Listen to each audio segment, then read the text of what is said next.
मैंने पिछले संडे कहा कि मिडिल क्लास के ऊपर भार होगा और वो गरीब होती जाएगी। अपर मिडिल क्लास अपने आप को खींचकर अमीर हो जाएंगे और आने वाले दिनों में, सालों में दो ही क्लासेस होंगी, या तो अमीर लोग या गरीब लोग। अब सरकार जिसके पास सारे तंत्र होते हैं, जिसके पास पूरा डेटा होता है, सिस्टम होता है, उन्हें ये बात मालूम थी कि मिडिल क्लास के ऊपर जो भार है वो ऐसा है जैसा इतिहास में कभी नहीं था। और मैंने आपको कहा था कि अगर आप प्रार्थना करेंगे तो ये चीज कैंसिल नहीं होगी, डिले हो सकती है, आगे बढ़ सकती है और आगे जा सकती है आपके प्रेयर्स के कारण। लेकिन जो मैंने कहा है वो भी पूरा होगा, क्योंकि मैं आपको बता रहा हूं जो मिडिल क्लास के ऊपर बोझ है वो बढ़ेगा फ्यूचर में। फेसबुक से देखकर आपका नाम क्या है, मैं आपको इधर से प्रोफेसी कर देता हूं कि आपको ऐसी प्रोफेसी चाहिए या आपको सचमुच वो चाहिए जो आपकी लाइफ को चेंज कर सकता है, जो परमेश्वर की ओर से। अब आपको बड़े ध्यान से समझना होगा कि बाइबल में परमेश्वर ने पहले से ही अपने लोगों को अगुवाई दी है। परमेश्वर ने अपने दास को भेजा कि जा और करीत नामक नाले में छुप जा। अब बारिश नहीं आएगी लेकिन वहां का पानी तू पिया करेगा। और वचन कहता है जब करीत नामक नाला सूख गया तो परमेश्वर कहता अब जा तू सारपत की विधवा के पास, क्योंकि मैंने उसे तुझे खिलाने की आज्ञा दी है। परमेश्वर को यह मालूम था कि अकाल के दिनों में एलिया का भूख और प्यास मैंने कैसे मिटानी है, और जब वहां का पानी सूख जाएगा तो अगली रणनीति क्या होगी, अगली अगुवाई क्या होगी। आप जो आने वाले समय का इकोनॉमिक ऑपरेशन है, डिप्रेशन है, आप इसे खत्म नहीं कर सकते, डिले कर लेंगे या खुद बच जाएंगे। और आपको मालूम होगा कि हमें चर्च में पहले से बताया जाता है, परमेश्वर की आत्मा हम पहले से हमसे बात करती है हमें क्या करना है फ्यूचर के लिए, हमें क्या करना है आने वाले समय के लिए। आपको अलर्ट रहना होगा पूरी रीति के साथ।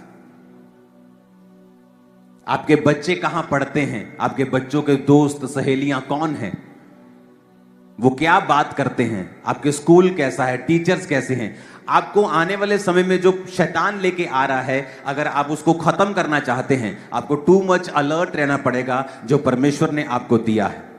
आप जानते हैं परमेश्वर ने जब आदम को बनाया तो उसकी उम्र कितनी थी? वो 900 साल से ऊपर का होके तब मरा जब वो पर गिरा हुआ था। इमेजिन करो, जब उसने पाप किया हुआ था। सोचो अगर वो पाप ना करता तो कितने साल परमेश्वर ने सोच के रखा था। आज डॉक्टर बोलते हैं ओ जब 40 साल की उम्र हो जाती है, जब 50 साल की उम्र हो जाती है ना, तो ये चीज कम काम करती, फलानी चीज। अरे परमेश्वर ने तो किडनी को काम करने के लिए 1000 साल काम करने के लिए बनाया, किडनी को, हार्ट को 1000 साल। वो भी तब जब आदम गिरा हुआ था तो 930 साल, 969 साल सबसे ज्यादा बंदा जिया, तब वो इतना जी लेते थे। इमेजिन करो आप। और लेकिन जब वो पाप करना उन्होंने छोड़ा नहीं तो परमेश्वर ने कहा अब मेरा आत्मा मनुष्यों के साथ सदा लौ विवाद नहीं करता रहेगा। अब मनुष्य की उम्र जो होगी वो 120 वर्ष की होगी। और उसके बाद नूह जब था, और नूह के जब 3 बेटे थे और बेटियां थी, और नूह के बाद जब उनके बेटों के वंश पैदा हुए, तो आप अगर ध्यान से बाइबल पढ़ेंगे, उसके बाद परमेश्वर ने उनकी आयु को धीरे धीरे कम करना स्टार्ट किया। 500, 700 से 500, 400, 300, 200 पर आकर फिर वो रुक गई। उसके बाद 100 कुछ पर आकर फिर वो रुकी, और एंड में 120 पर आकर रुकी, आज उससे भी नीचे। जब परमेश्वर ने इंसान को बनाया था तो ये हार्ट, किडनी, इमेजिन करो 1000, पता नहीं अगर आदम ना पाप करता तो हो सकता 5000 साल, 10,000 साल जीता। इमेजिन करो आपका हार्ट 10,000 साल से कोई प्रॉब्लम नहीं। आपकी किडनी इस तरह से बनाई गई थी कि 10,000 साल चलेगी। वो तो आदम ने पाप किया तो भी 930 साल वो चली। तब कोई कार्डियो का डॉक्टर नहीं था, कोई ऑर्थोपेडिक नहीं था, कोई हड्डियों का डॉक्टर नहीं था, आंखों का डॉक्टर नहीं था। परमेश्वर उसका डॉक्टर था और वो कितना लंबा चले थे। जब परमेश्वर आपको चर्च में सिर्फ एक सिंपल सरमन देने के लिए आप यहां नहीं लेने के लिए नहीं आए, मैं जानता हूं परमेश्वर आपको लाइफ कोचिंग भी देता है, आपको ये सिखाता भी है कि आपको इफेक्टिव क्रिश्चियन कैसे बनना है, फ्यूचर के लिए तैयार कैसे रहना है, अपने माइंडसेट को, अपनी फैमिली को किस तरह से बना के और बचा के रखना है। आप बड़ी बड़ी बिल्डिंग्स खरीदने वाले हो, मैं आपको बता रहा हूं। आप बेस्ट देशों में आपके घर होंगे, मैं बता रहा हूं। आपको लगता है कि ये शायद मैं शारीरिक बातें आपको बोल रहा हूं, मैं आत्मिक नहीं बोल रहा हूं। मैं आपको आत्मिक चीजें ही बता रहा हूं, क्योंकि जो आपको मिलने वाला है वो आपकी आत्मिक तरक्की का ही परिणाम होगा कि जो परमेश्वर आपको देने वाला है, और आप उसे लेने में कामयाब रहे, क्योंकि आपकी स्पिरिचुअल आईज ओपन होंगी और आप वो ले पाएंगे, वो कर पाएंगे जो परमेश्वर आपकी लाइफ से चाहता है।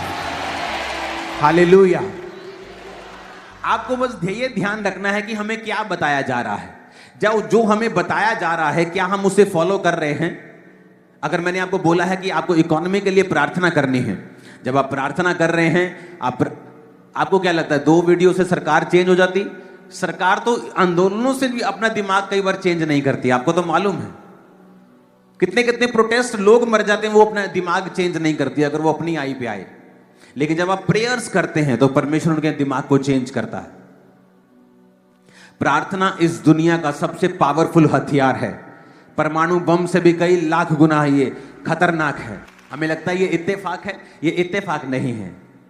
2000 ये आई थिंक 10-11 की बात है, जब चर्च बहुत बढ़ गई और हजारों की संख्या में लोग आने लगे, तो बहुत से स्टूडेंट्स थे जो बाहर जाना चाहते थे, लेकिन तब इतनी रास्ते ओपन नहीं फील होते थे कि रास्ते ओपन है, हम जा सकते हैं।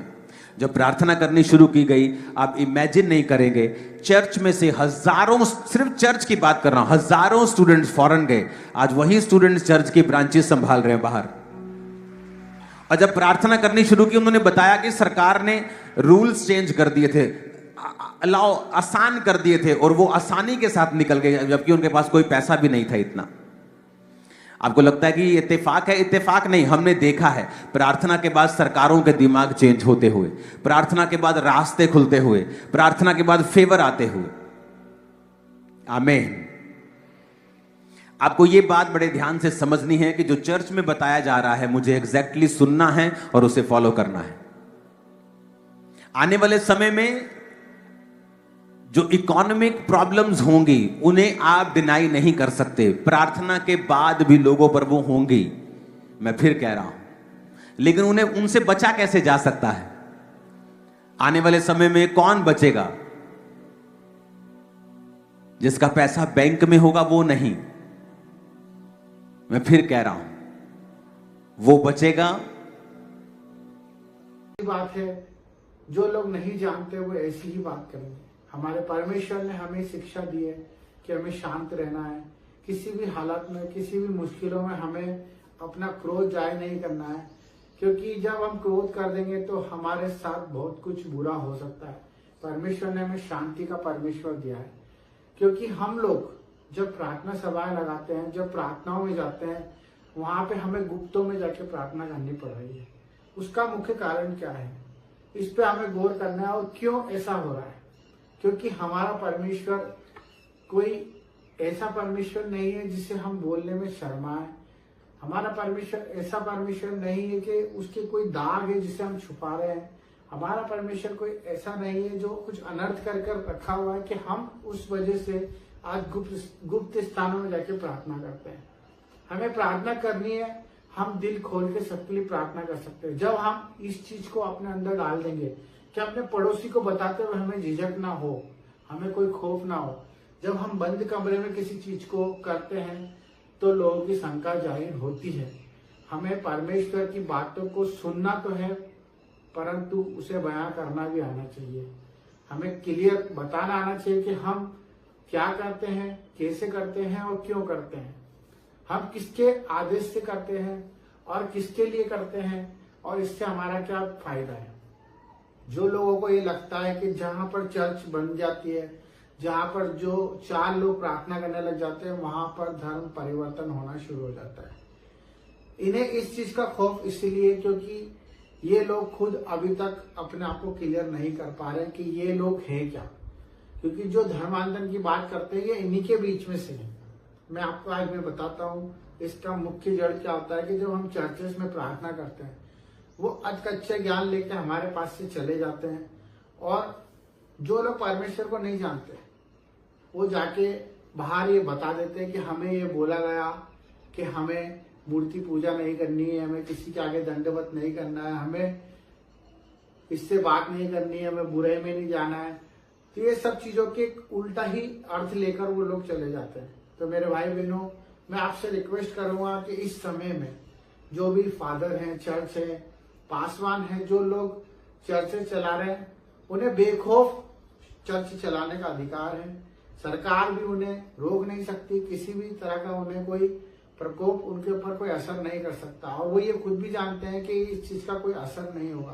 परंतु मैं सिर्फ ये बताना चाहता हूँ कि जो लोग परमेश्वर के अधीन होना चाहते हैं, चर्च में आना चाहते हैं, उनसे सही रीति से शिक्षा दी जाए और उन्हें सबसे पहले ये चीज समझाई जाए कि आप अगर आ रहे हो तो अपनी मर्जी से आ रहे हो और अपनी मर्जी से हर एक काम कर रहे हो, और उन्हें ये क्लियर होना चाहिए कि हम जो कर रहे हैं उसमें कोई धर्म परिवर्तन नहीं हो रहा है, ना ही कोई गलत काम करवाया जा रहा है, ना ही उन पे कोई दबाव है, ना कोई प्रेशर है, ना कोई उनसे पैसे मांगे जा रहे हैं, ना ही कोई उनके खिलाफ कोई कदम उठाया जा रहा है, ना उनके परिवार से उन्हें अलग कराया जा रहा है, और ना ही कोई उन्हें कोई चैरिटी कर रहा है, ना कोई उनको उल्टी शिक्षा दे रहा है।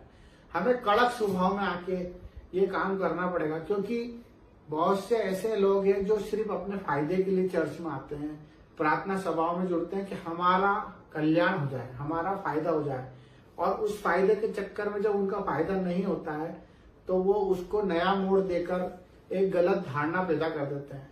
मेरे बहुत से ऐसे प्रतिनिधि हैं, बहुत से ऐसे लोग हैं जिनको मैंने देखा है, मैं भी उनको बताया हूँ प्रभु के बारे में, और वो लोग चर्च गए भी सही है और उसके बाद उन्होंने उसको नई व्याख्या दी है कि वहां पर ऐसा ऐसा होता है, वहां पर वैसा वैसा, क्योंकि उनको पता ही नहीं है, क्योंकि उन लोगों ने परमेश्वर का स्वाद नहीं चखा है।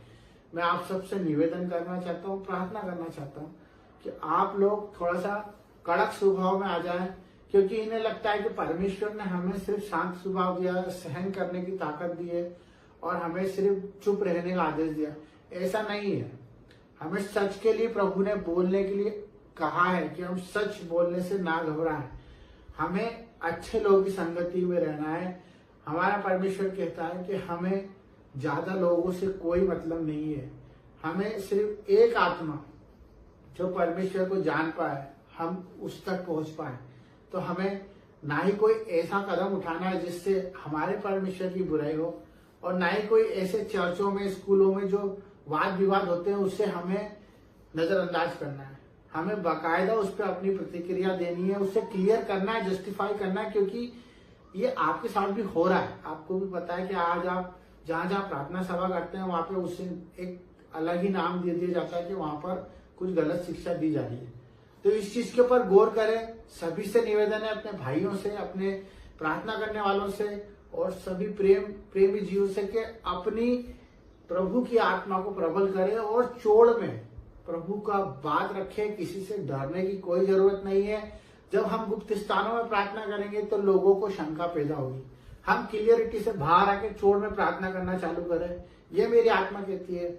आप सबको इस चीज के लिए आगे बढ़ना पड़ेगा। जिस तरह से लोग अपना बाप का नाम नहीं छुपाते, आधार कार्ड में लिखा होता है, वैसे हमें भी हमारे पिता का नाम छुपाने की कोई जरूरत नहीं है। हमें प्रचार प्रसार करना है। बाकी बुद्धि को सहारा लेके, समझ के साथ परमेश्वर के वचन को अगर बांटना चाहते हो तो निडर होके बांटे। सबको जय मसीह की। God bless you, I love you, आमीन।